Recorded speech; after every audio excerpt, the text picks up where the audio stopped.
Dear students, welcome to GCU Learning Management System. Dear students, mass spectrometry. Last lecture में हमने Stevenson rule discuss किया था। हमने probability देखी थी कि फ्रेगमेंटेशन कहाँ से हो सकती है, और हमने ये देखा था कि जहाँ से स्टेबल कोई फ्रेगमेंट बनता है, बॉन्ड वहां से ब्रेक होता है। हमने उसमें कार्बोकैटाइन की स्टेबिलिटी को भी डिस्कस किया था। हमने स्टीवेंसन रूल डिटेल से डिस्कस कर लिया था। आज हम देखते हैं कि जो क्लीवेज है, जो फ्रेगमेंटेशन है, जो बॉन्ड ब्रेकिंग हो रही है, वो कहाँ कहाँ से हो रही है। तो दो तरह की टाइप्स आज डिस्कस करेंगे। एक है रेडिकल इनिशिएटेड और दूसरी है charge site initiated cleavage.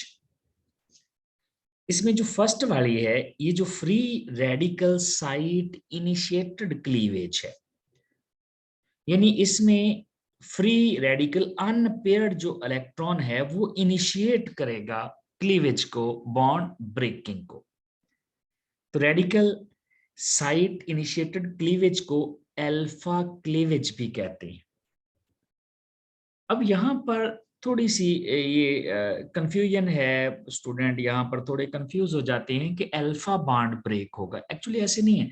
Alpha cleavage में अल्फा के साथ वाला बॉन्ड ब्रेक होना है, next to alpha bond break होना है। तो जो अल्फा बॉन्ड होगा वो फ्रेगमेंट के साथ ही हो जाएगा, यानी bond next to radical site, जो रेडिकल साइट है उससे नेक्स्ट वाला बॉन्ड जो है वो ब्रेक होना है।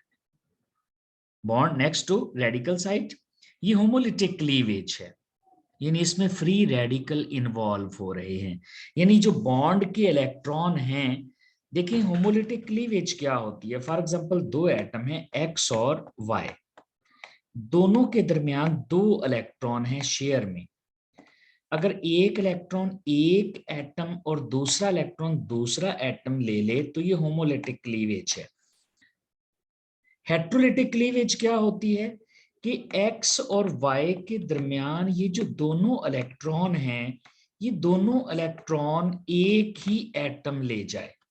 आमतौर पर ऐसे होता है कि जो मोर इलेक्ट्रोनेगेटिव एटम होता है वो इलेक्ट्रॉन अपनी तरफ ले जाता है, और ये आमतौर पर पोलर बॉन्ड्स में होती है और होमोलिटिक फिशन नॉन पोलर में होती है मोस्टली, लेकिन पोलर में भी हो सकती है।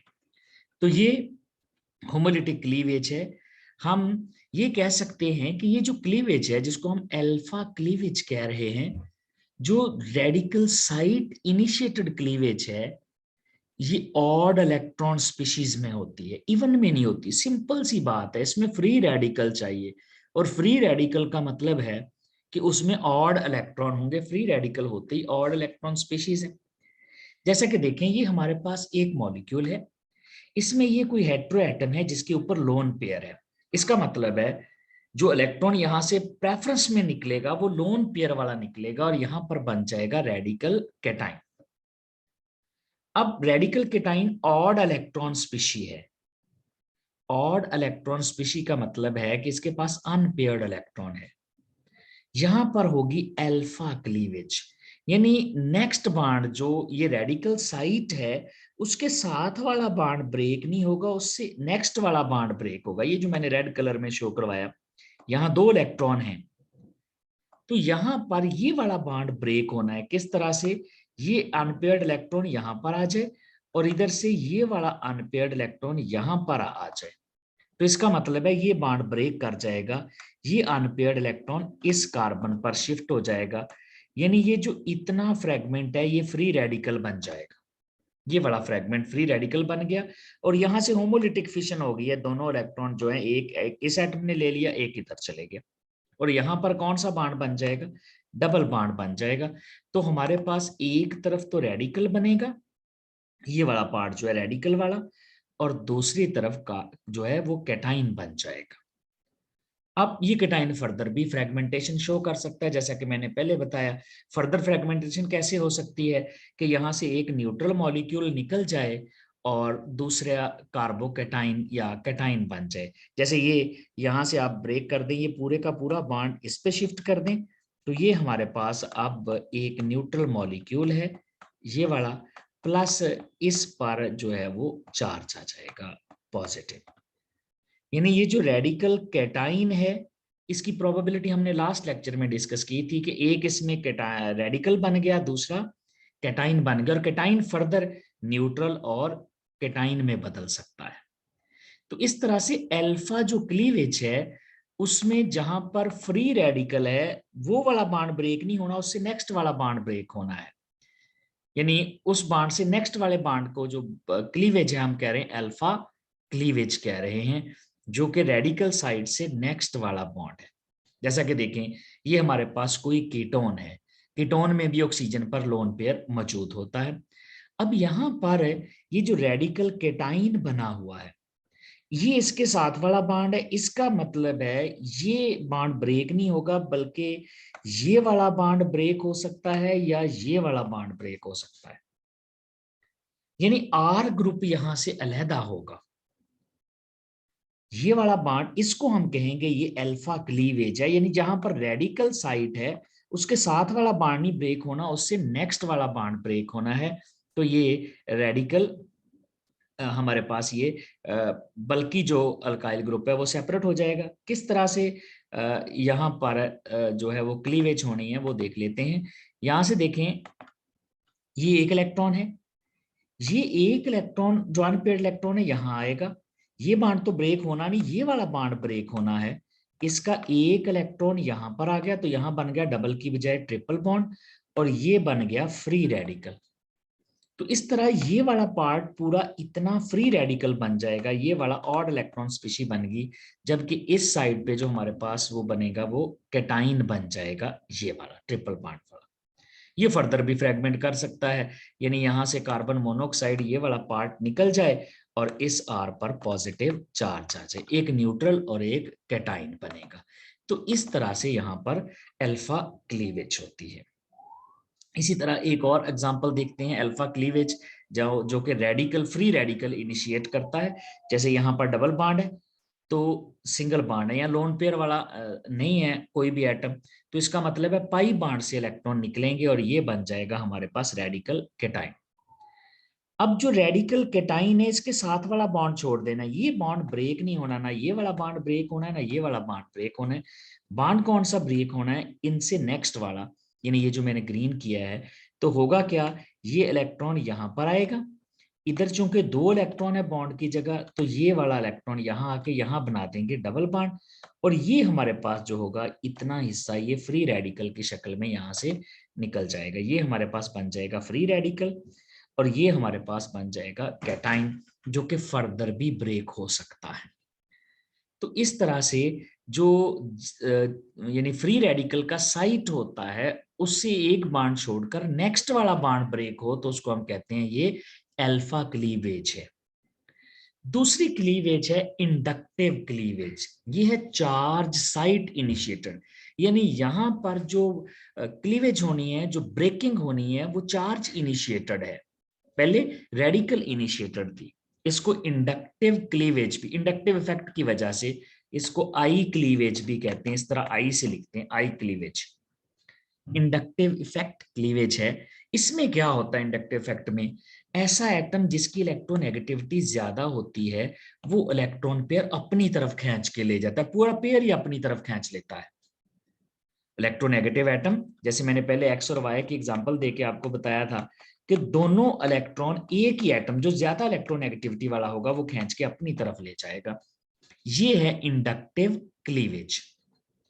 अब ये इंडक्टिव क्लीवेज को हम हेट्रोलाइटिक क्लीवेज भी कह सकते हैं, और ये ऑड और इवन इलेक्ट्रॉन स्पीशीज दोनों दे सकते हैं।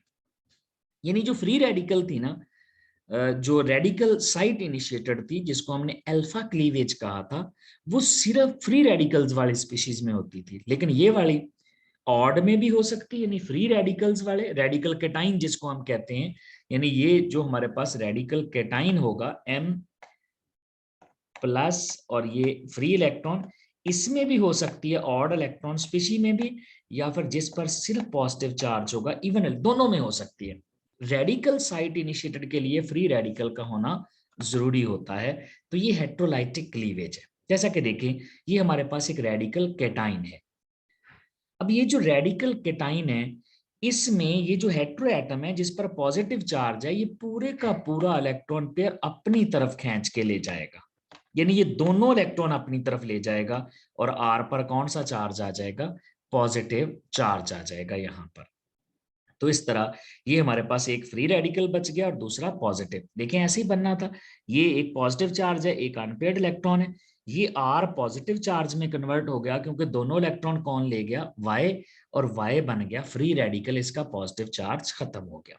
किस तरह से पॉजिटिव चार्ज खत्म हुआ ये देखें, थोड़ा सा हम इसको देख लेते हैं डिटेल से कि यहां पर देखें एक इलेक्ट्रॉन इसका पहले ही काम है, यहां दो इलेक्ट्रॉन है, एक इलेक्ट्रॉन वाई का है अपना, एक इलेक्ट्रॉन पहले से वाई का है, एक इलेक्ट्रॉन आर का है, वाई के पास एक इलेक्ट्रॉन की कमी हो चुकी है। अगर वाई ये इलेक्ट्रॉन वापस ले ले तो उसका पॉजिटिव चार्ज जो है वो खत्म हो सकता है, लेकिन अभी भी एक इलेक्ट्रॉन उसका डेफिशिएंट रहेगा। ये देखिए ये इलेक्ट्रॉन तो इसका अपना है, अगर ये वापस ले भी लेगा कोई फर्क नहीं पड़ेगा, अगर ये वाला इलेक्ट्रॉन लेगा तो फिर ये वाली कमी पूरी होगी, यानी एक इलेक्ट्रॉन इस पेयर में से उसका अपना है, उससे कोई फर्क नहीं पड़ना, ये पॉजिटिव चार्ज तब खत्म होना है इस पर जब ये उसका इलेक्ट्रॉन भी ले लेगा। तो ये दोनों इलेक्ट्रॉन लेता है, एक उसका अपना होता है, एक्चुअली एक उसने आर का खींचा है, तो यहाँ पर पॉजिटिव चार्ज उसका खत्म हो जाएगा, वो फ्री रेडिकल बन जाएगा। तो इस तरह से चार्ज साइटेड जो है या चार्ज साइट इनिशिएटेड क्लीवेज होती है, जो कि इंडक्टिव क्लीवेज है, जिसमें इलेक्ट्रोनेगेटिव एटम इलेक्ट्रॉन अपनी तरफ खींचता है। ये ऑड इलेक्ट्रॉन स्पीशीज में भी हो सकती है और इवन जैसे ये ऑड इलेक्ट्रॉन स्पीशी है, अब यहां पर है पॉजिटिव चार्ज, ये ऑड इलेक्ट्रॉन स्पीशी है। अब इसी को हम अगर इसकी दूसरी स्ट्रक्चर बनाना चाहें तो यहां पर देखें, ये है हमारे पास दो इलेक्ट्रॉन, ये इलेक्ट्रॉन अगर यहां चले जाए तो ये इलेक्ट्रॉन इस कार्बन पे शिफ्ट हो जाएगा, तो यहां पर जो हमारे पास बनेगा ये वाला यानी इस तरह नहीं, सॉरी, यहां पर दोनों इलेक्ट्रॉन ये अपनी तरफ अट्रैक्ट कर लेगा। ये जब ये दोनों इलेक्ट्रॉन अपने ऊपर ले जाएगा, क्योंकि ये हेट्रोलाइटिक क्लीवेज है, क्योंकि इसमें इलेक्ट्रोनेगेटिव एटम पूरा पेयर खींच के ले जाता है, तो ये जब पूरा पेयर अपने ऊपर ले जाएगा, एक्चुअली पेयर से मुराद है एक इलेक्ट्रॉन तो वो अपना ही लेके गया है, जब एक इलेक्ट्रॉन अपना लेके जाएगा तो कोई फर्क नहीं पड़ेगा, वो तो उसका अपना था। एक इलेक्ट्रॉन वो इस कार्बन का लेके जब जाएगा तो उसका पॉजिटिव चार्ज खत्म हो जाएगा, अब वो फ्री रेडिकल रहेगा, अनपेयर्ड इलेक्ट्रॉन। लेकिन इसका इलेक्ट्रॉन चूंकि उधर चले गया तो ये चार्ज कहां आ जाएगा, इस पर।